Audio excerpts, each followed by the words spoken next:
A vida é uma coleção de referências antigas. É assim que se forma a nossa cognição mais terrena e mundana. Isso não é errado.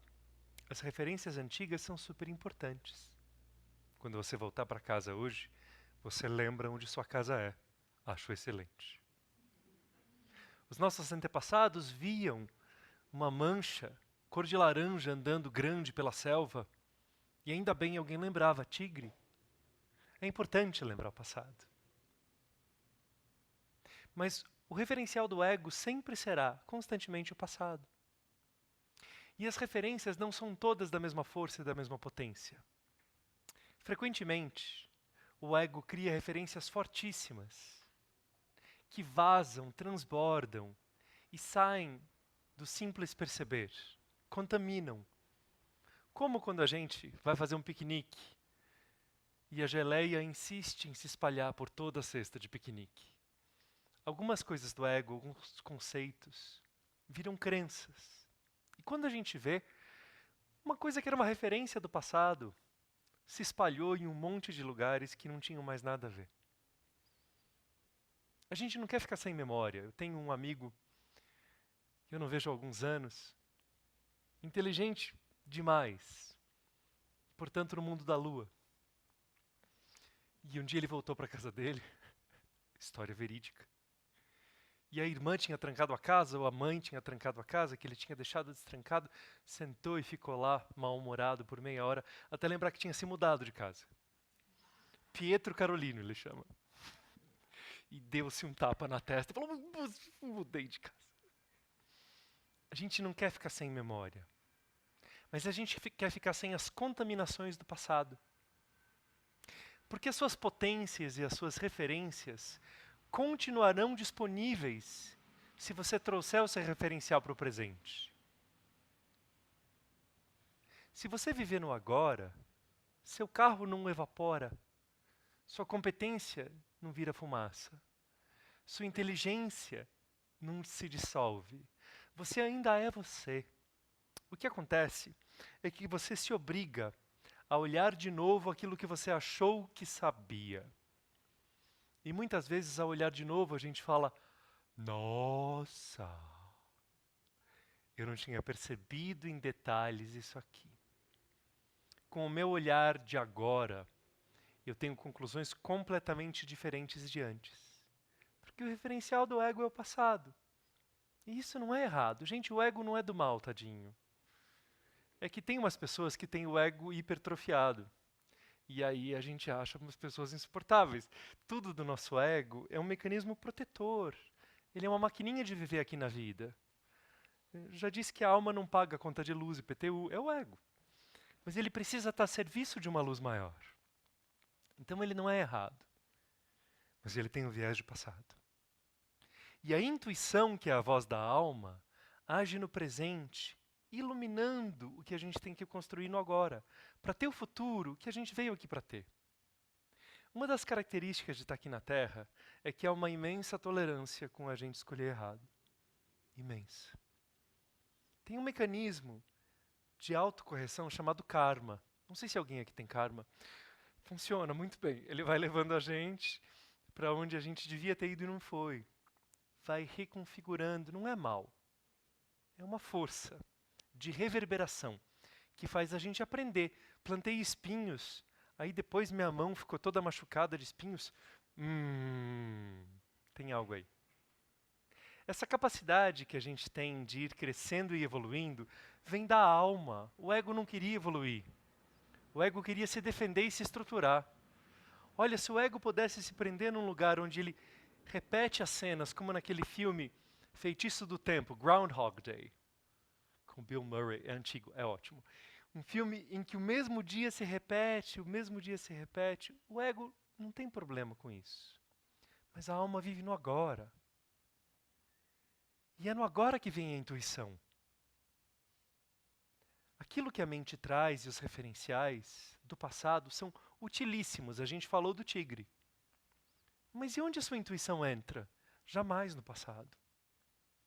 A sua intuição quer te mostrar um novo. E aí vem as palavras de uma super estudiosa da espiritualidade, Não, perdão, um estudioso da espiritualidade, amigo dela, João, João da Cruz. Ele falou: para você chegar onde você não conhece, você tem que trilhar caminhos que você não conhece. E o ego detesta os caminhos que ele não conhece. Para chegar aonde não se sabe, é necessário ir por onde não se sabe. Mas vai dando medo, não vai? Vocês são humanos, eu acho. A maioria aqui estão disfarçadíssimos, se não são. Somos. E aí vai dando medo, porque tem o medo do futuro, e aí não encaixa no referencial do passado. E aí a gente quer fazer isso, mas eu tentei há 5 anos e aí deu muito errado. Então eu pego o medo de 5 anos e falo, tenho medo guardado, pera um pouquinho. Pega medo daquela coisa que deu errado há 5 anos, esfrego em mim e falo, pronto, agora eu estou tremendo, estou ótimo, vamos. Mas é o que a gente faz. A gente pega uma experiência do passado, sem levar em conta o que a gente aprendeu, a nossa potência do agora, sem olhar com clareza o novo, com Dibanif, que é esse estado de desvincular-se completamente da percepção antiga e ver completamente com clareza o agora. Dibanif. Eu vou escrever pra gente. Como a gente não tem esse treinamento, Dibanif, a gente se enrola nos fios da vida e aí a gente vai trazendo o entendimento do passado para o agora, o que é útil como referência, mas ele não é útil quando ele vaza e contamina. Ai, eu tive um medo lá em 1997, estou usando agora, voltou na moda. Tem um arrependimento meu de quando eu era criança, tirei do armário, tá ótimo, coloquei ele na frente, assim, na mesa de centro de casa. Mas a gente faz, vocês riem, mas a gente faz isso. Essa palavra de Banif, poderosa, vem de uma língua que eu estudei, chamada Shum, que é a língua do monastério. A gente não conversa com essa língua, a gente conversa em inglês e sânscrito, mas a gente medita usando essa língua. E eu vou aqui grafar para vocês e eu mostro. Mas o que eu queria contar é que eu esses dias postei uma foto no Instagram. Confesso para vocês. Eu encontrei uma foto de quando eu era bebê não, eu era criança, devia ter 1 ano e meio. Menino gordinho, com covinhas na bochecha. Minha mão diz que eu era aquele bebê com mão de furinho, sabe? Aquela mão que é toda cheia, tão gordinho, tão bonitinho. E uma criança encantada pelas coisas, eu sempre fui. Eu acho que eu estava com uma flor na mão, alguma coisa assim. Tão bonito, tão inspirador. Mas aquilo que eu tinha ali, eu preciso usar Dibanif para que eu possa utilizar hoje também. Porque se eu tentar ter os comportamentos que eu tinha ali quando eu tinha 1 ano e meio de idade, eu não vou conquistar os meus sonhos. Mas ali havia um encantamento, que se eu não estiver cansado de referências passadas, ali havia um otimismo, ali havia uma alegria pela vida, que se não estiverem enroscadas em coisas antigas, eu posso me olhar agora como se eu me conhecesse pela primeira vez e falasse assim, oi Satyanata, tudo bem? Oi, tudo bem. Prazer te conhecer. Nossa, você tem um otimismo? Tenho. Você tem uma alegria e um amor do coração? Tenho. E aí, quando a gente se vê pela primeira vez, essas coisas ficam óbvias. Porque quem encontra a gente vê. Mas vocês já tentaram olhar a mesma coisa milhares de vezes? Você vai cansando, os olhos vão cansando. Que tal olhar sua vida pela primeira vez, conhecer-se hoje? Que tal olhar você de Banif, como se você nunca tivesse se visto?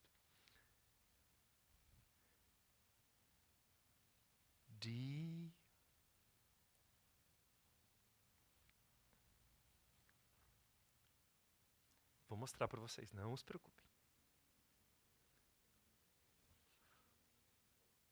Ba.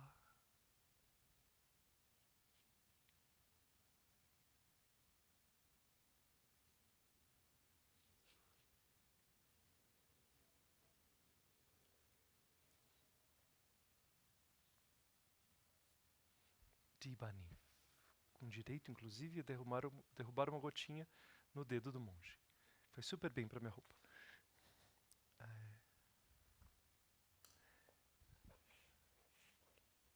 Isso é Dibanif. Isto é Dibanif. Usar a sua consciência de maneira intencional para retirar-se de tudo que a consciência estava presa, qualquer conceito antigo, abrindo o caminho para a intuição. E aí, ousadamente, corajosamente, colocar a sua consciência 100% na verdade que se revela naquele instante. Isso é Dibanif. Se você usa isso para uma pessoa que você conhece há 10 anos, você vai ver qualidades nela que você não sabia que ela tinha desenvolvido, que você achou que conhecia a pessoa. Se você pratica Dibanif com alguém que está no seu espelho todo dia, você vai falar, nossa, você tem uma coragem que eu não estava vendo, porque você estava cansado e o meu olhar estava cansado. Consegui. Dibanif. Com direito a dedo. Dibanif.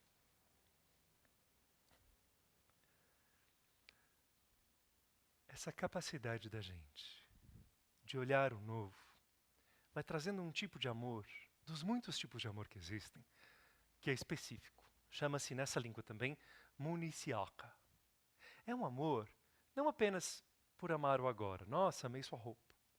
Amei te ver aqui. Amei quem você é agora. Municiaka é um amor grande, gente, que ama toda a trajetória do ser. É aquela capacidade que a gente tem de olhar um filhotinho de cachorro e a gente ama, mas a gente vai amar quando ele for um cachorro grande andando com a gente nas trilhas. A gente vai amar quando ele for um cachorrinho idoso já se despedindo da gente. A gente vai amar tudo daquele ser. Municiaka é o amor que ama a criança, mesmo quando ela vem e rabisca as paredes, porque você sente que aquilo é parte do crescimento dela. E aí você tira o giz da pobre da criança que está criando karma com o pintor.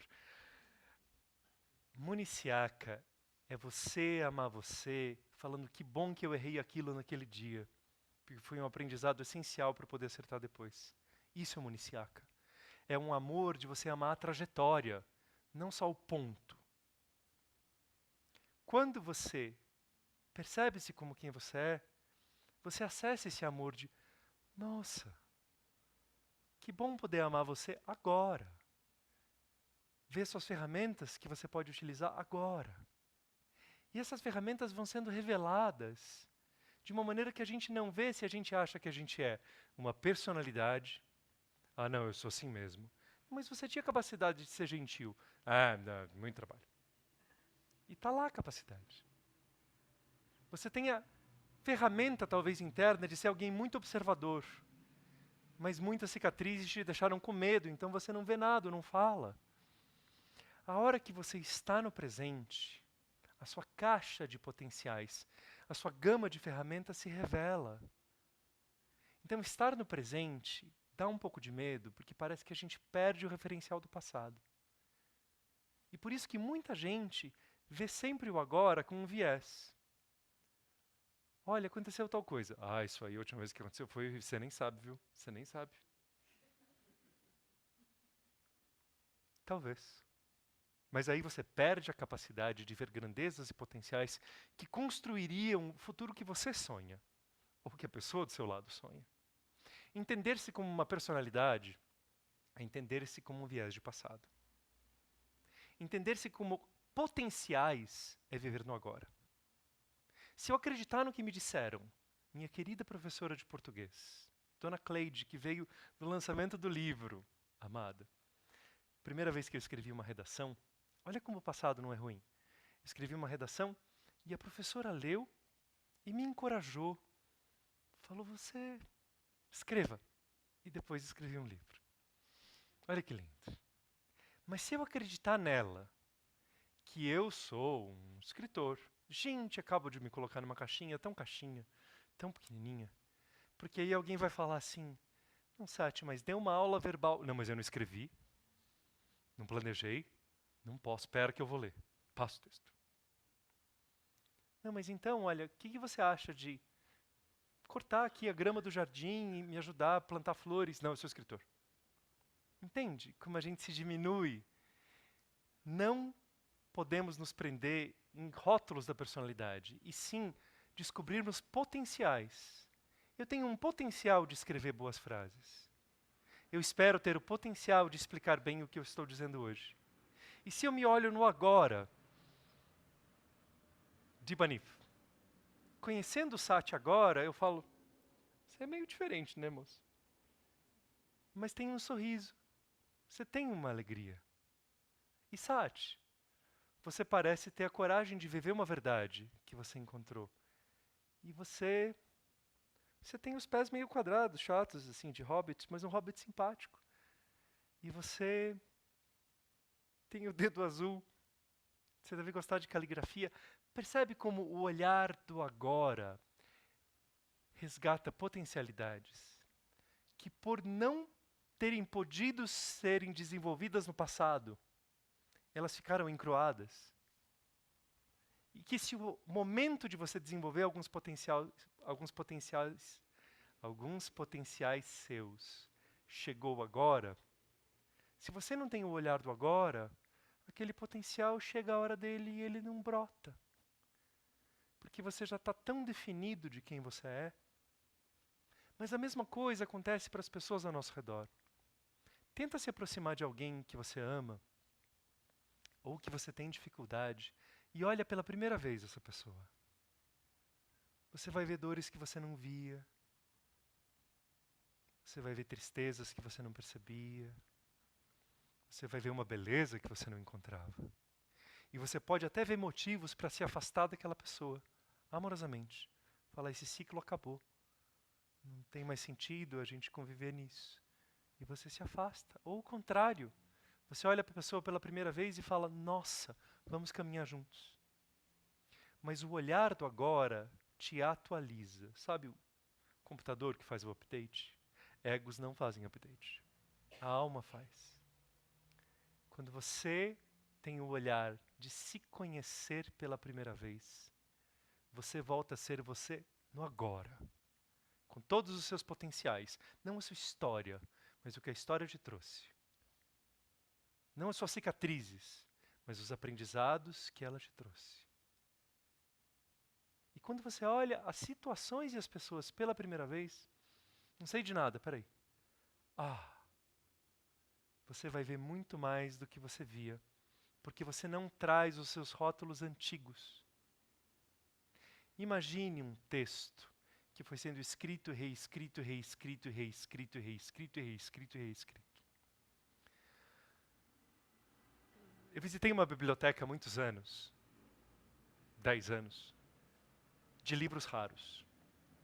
Por motivos de espiritualidade, ali havia um livro que havia sido feito por um nobre de Veneza.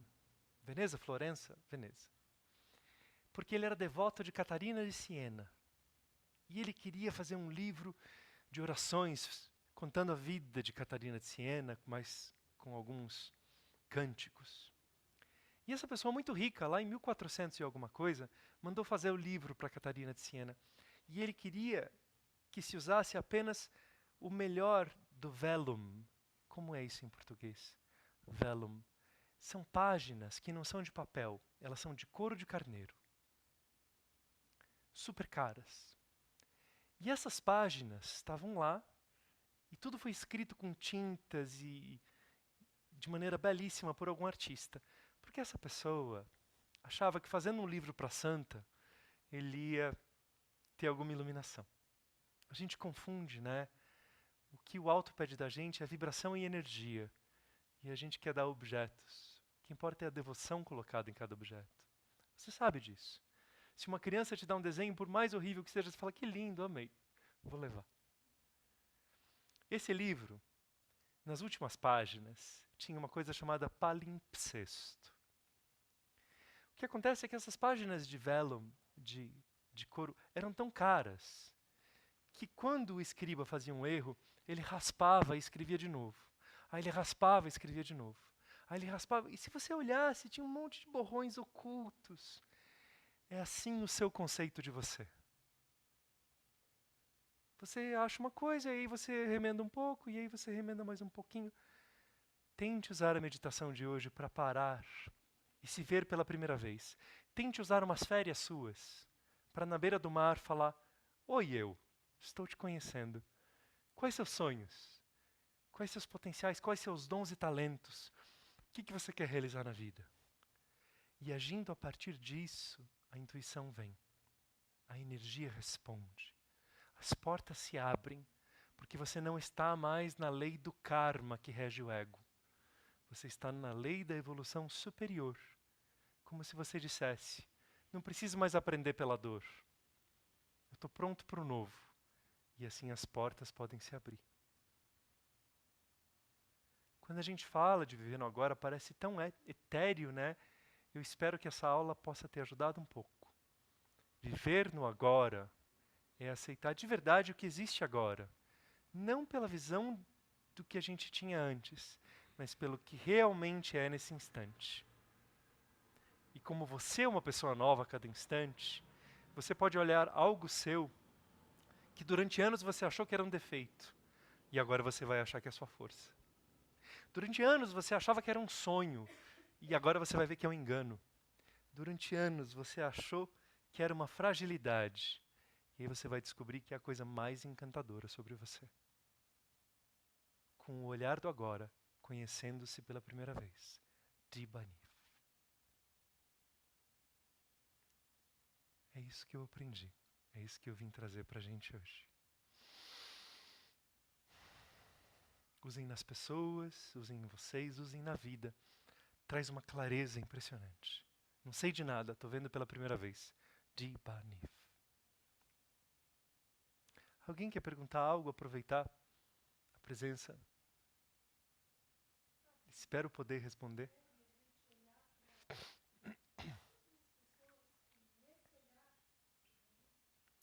Lígia, o ego assusta. Se você sair olhando para todo mundo falando de Banif, daqui a 10 dias você está atravessando o deserto do Sinai para ir fazer um jejum. E aí tem o pêndulo, né? Se a gente não está pronto, aí depois você volta e abre um bar. Então a gente não quer isso. O importante é que naquilo que seja essencial você pratique. Olha uma pessoa, pratica isso 10 minutos por dia, depois solta, relaxa. Olha para você mesma, pratica. Saiu de férias, tem momento para se olhar, na beira do mar, se olhe com a nudez da alma, como se você nunca tivesse se conhecido. E se encante com você. Porque quando a gente encontra alguém novo, a gente é generoso, né? A gente não chega e fala: ih, já sei essa aqui, viu? A gente, oi, tudo bem? Com alegria. Faça isso com você. Mas é um momento de sadhana, é um momento de expansão de consciência. E se você usar o tempo todo, sem você estar preparada, o seu ego vai entrar em parafusinho. Então use como algo belo que você pratica e te transforma. Use com pessoas certas, use naquilo que está te atrapalhando na vida. Você fala: eu preciso olhar o meu trabalho com Dibanif. Nossa, é nisso que eu trabalho, jura? Então, isso é Dibanif. Olhar pela primeira vez. Mas se você usar o tempo todo, a gente não está pronto ainda. Gradativo. Plantão das respostas do monge, aproveitem. Como eu posso ajudar? Consegui esclarecer, Lígia? Para quem está em casa, a gente vai usar o microfone? Para quem está em casa, a Lígia tinha perguntado se a gente usa o tempo todo. Muito obrigado. Agradeço tanto, a equipe de som aqui é fenomenal. Muito obrigado. Quem que vai perguntar? Oi? Depois vocês passam o microfone? Bom, é incrível essa... Vê se está funcionando em casa. Era o contrário. Estava baixinho, mas estava funcionando. Incrível essa aula, porque eu acabei de voltar da terapia explicando para ela exatamente que eu estava com o olhar para o agora, né? Que eu venho com essa mentalidade. E ela estava tentando me trazer para... Você tem que olhar o passado para tentar evoluir. E aí entrei numa crise ali, porque eu falei assim, mas por que não sempre olhar para o novo? Que, inclusive, assim, acabei de ser desligada de um trabalho que eu já estava questionando, véspera de aniversário, e o convite de aniversário que eu escrevi para as pessoas foi exatamente isso que você me falou, né? Se for olhar para trás, que seja para agradecer toda a evolução até aqui. Mas o que a gente tem é só o agora. Esse foi o convite de aniversário. Então, é de arrepiar você estar dando essa aula e não é, como se diz, né, não é por acaso que a gente está aqui, Nada ou que por a acaso. gente... mas, assim, a sua aula esclareceu muitas coisas.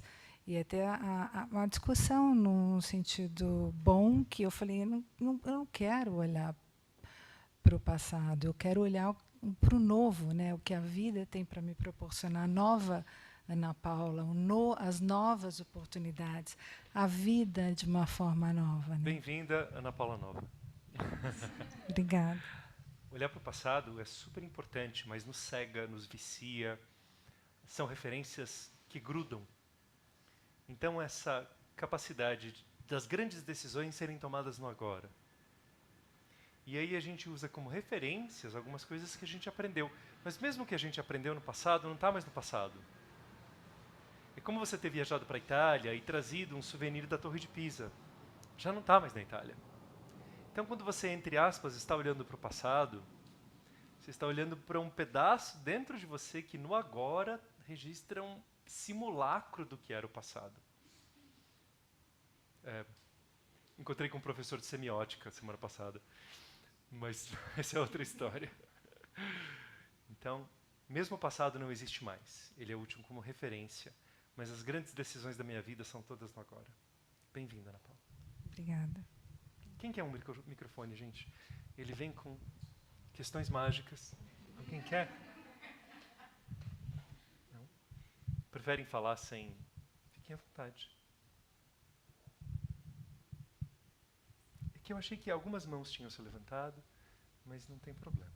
Não sei se o microfone deixou as pessoas um pouco mais tímidas. Pode fazer sem microfone, gente. Eu repito aqui. Tem alguém em casa? Muito bem. Oi, pode perguntar. Eu repito sua pergunta daqui.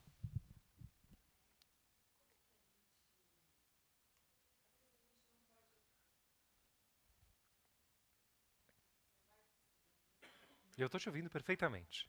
Às vezes a gente não pode.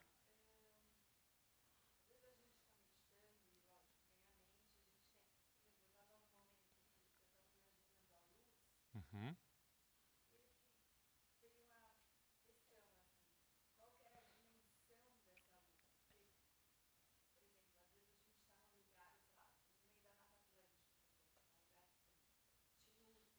Uhum.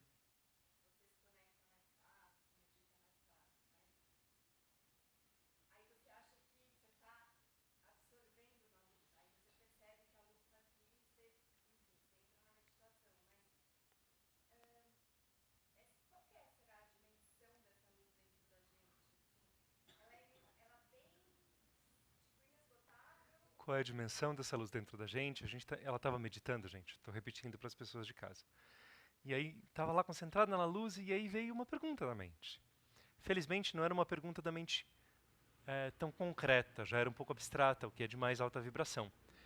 De onde vem essa luz? Para onde vai? Qual é a dimensão dela? Para onde ela se expande? Como ela funciona? Ela está aqui? Ela vem daqui? Mas então, posso responder de maneira técnica? Será que eu vou conseguir? Será que eu entendi a pergunta? Eu vou tentar. Qual é o seu nome? Oi, André, obrigado.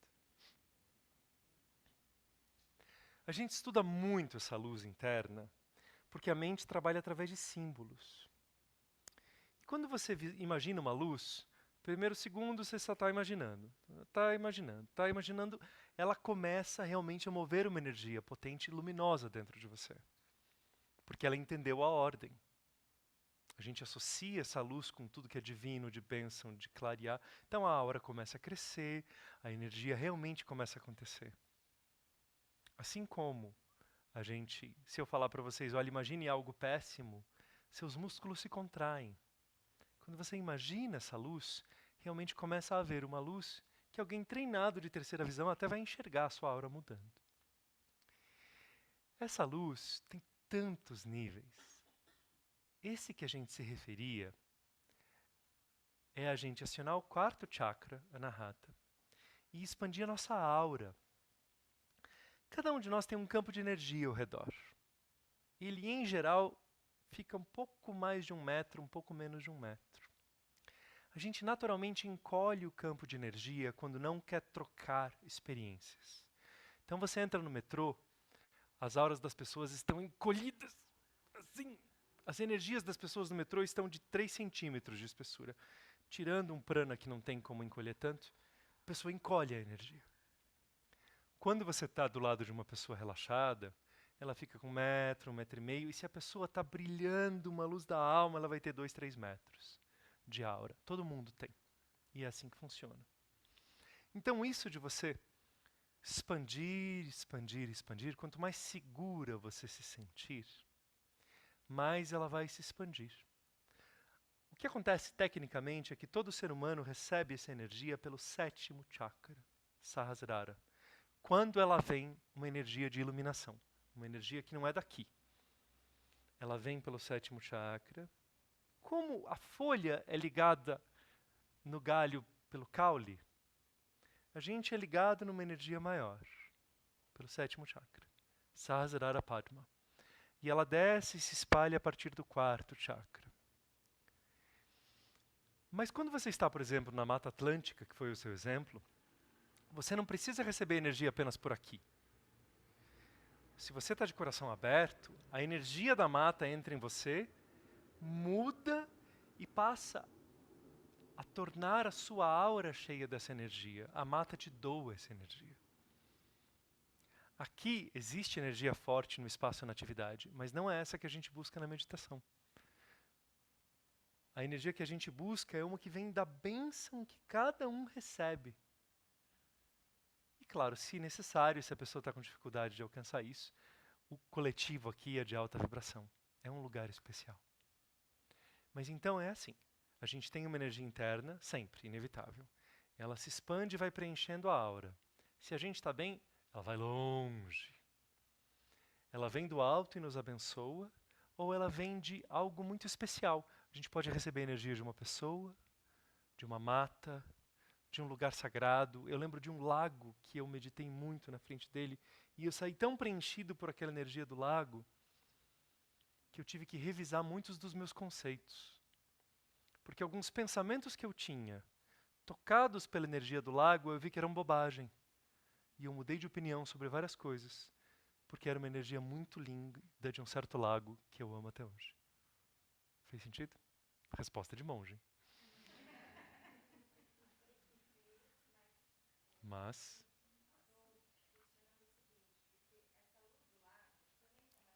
eu vou pegar água. Mas continue. A luz do lago está na gente e a nossa luz está no lago. Sim.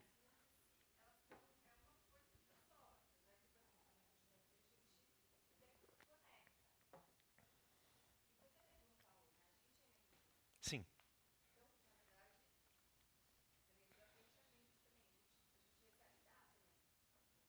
Eu não entendi a pergunta.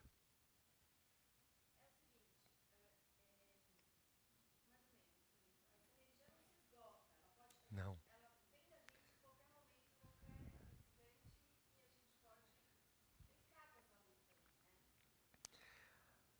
Olha que interessante. Algo ser espiritual não quer dizer que não siga regras. E a gente às vezes confunde um pouco. Porque aqui na matéria tudo tem regras muito claras. Se eu soltar alguma coisa, ela será atraída para a Terra a 9,8 metros por segundo ao quadrado. É assim que funciona. Monge engenheiro. Mas a gente acha que se é da energia, isso se flexibiliza e talvez a gente fique muito encantado. E sim, se flexibiliza, mas ainda segue regras muito nítidas. Por exemplo, no profundo do profundo, da essência de Parashakti, assim, toda a energia de todo o universo é ligada. E nós somos só ondas desse mar. Isso aqui nem existe. Perfeito. Toda a energia é interligada. Mas isso é num ponto da consciência muito alto. A hora que a gente desce um pouco na consciência, a gente vai dizer que a energia daquilo é distante da energia disso. E no mundo da energia, isso é uma descoberta super interessante. A distância não é medida em quilômetros. A distância é medida em afinidade. Se você está tentando se conectar com algo e você tem alta afinidade, você vai fechar os olhos e você vai se conectar com a energia daquele lago. 90%, porque os 10% são porque o seu corpo etérico e prânico precisa estar lá. Mas as suas partes internas se conseguem conectar mesmo a milhares de quilômetros, porque a afinidade é grande. Então está muito próximo.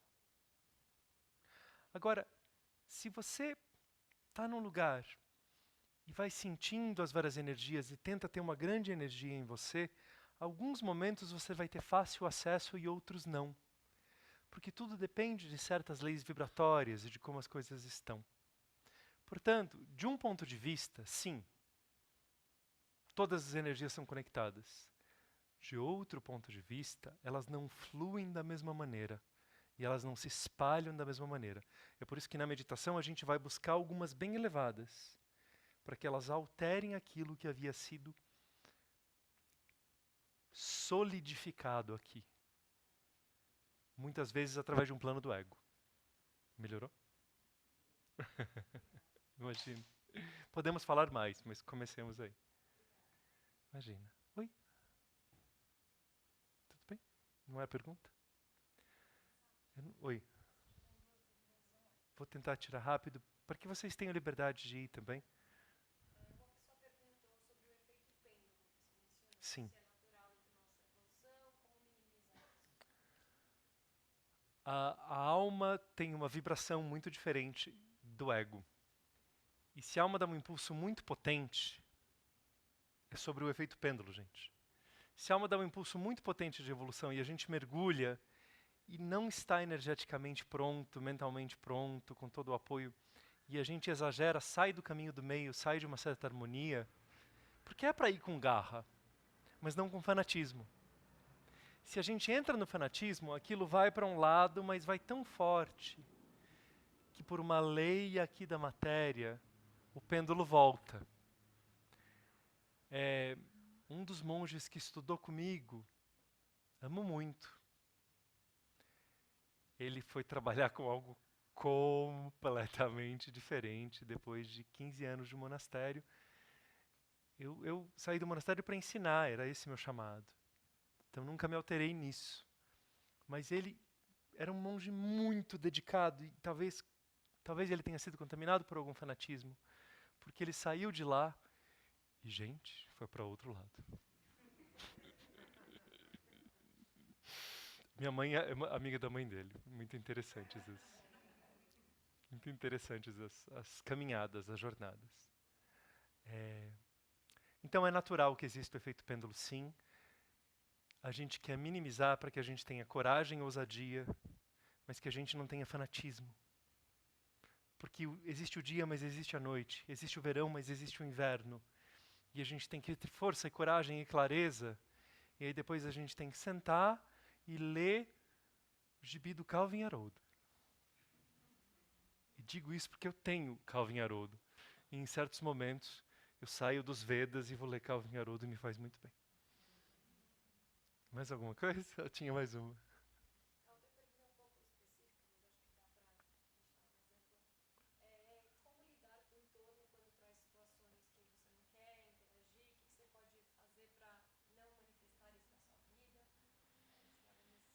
Como lidar com o entorno quando há situações que você não quer interagir.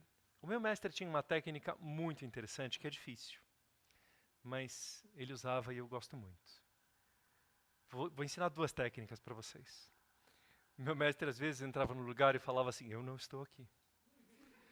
Nossa, esse aeroporto é tão chato, seria péssimo se eu estivesse aqui, né? Nossa, quanta gritaria, que bom que eu estou em silêncio.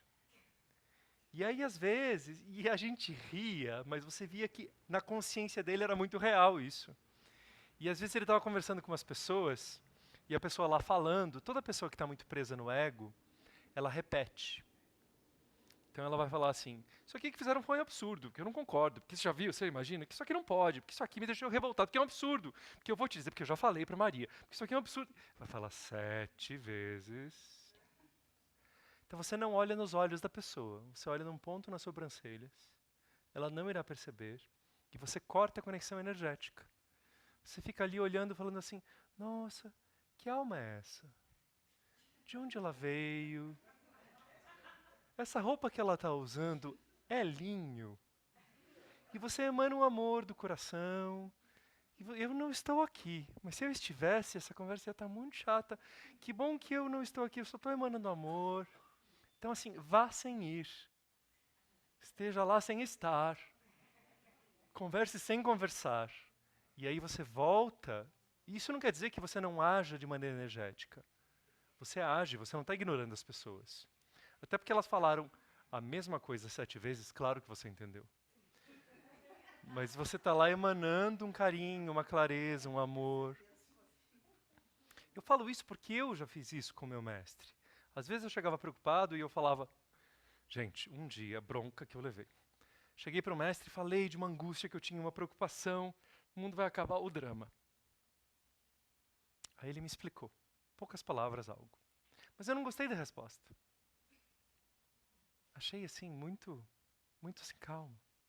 Aí eu perguntei de novo. Aí ele respondeu com menos palavras. Aí eu perguntei de novo. Aí ele fez assim.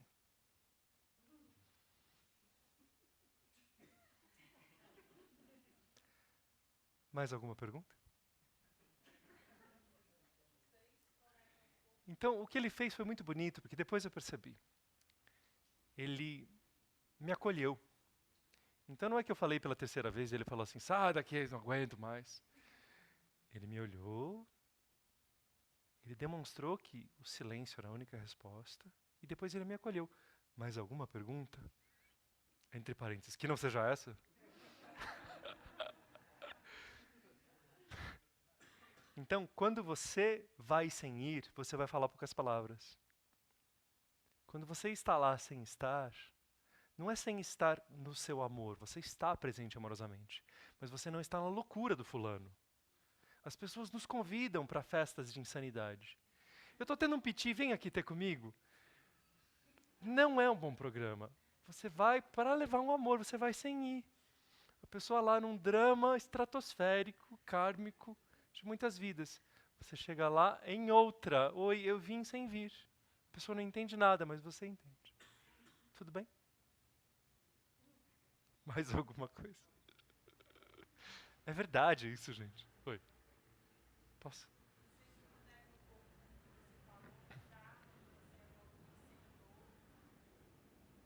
Isso se conecta? Desculpe, passou um avião. Sim. O processo kármico e do ego é evoluir pela dor. E assim, existe uma outra caminhada de evolução mais energética, onde as portas se abrem não exatamente pelo karma, mas pela nossa vibração, é uma chave vibracional. Você abre portas antes delas estarem prontas, porque a sua vibração se abriu para o novo, antes de você karmicamente merecer, mas a alma trouxe de presente. É isso. Gente, eu quero agradecer vocês terem vindo, agradeço a presença. Começamos logo no início de agosto, a primeira terça-feira de agosto estaremos já de volta. Tem uma pausa agora em julho. Tem o retiro do dia 22 ao 25, o silêncio da alma, que a gente vai estudar essas coisas todas. Eu vou. Mas eu vou ido. Estarei presente completamente. E vocês estão convidados. Agradeço muito, agradeço a todos aqueles que nos iluminam, que possibilitam essa vibração. Agradeço ao Espaço na Atividade, a Lígia. Agradeço a vocês. Agradeço a tantas bênçãos que vêm, ao Diego. Namastê.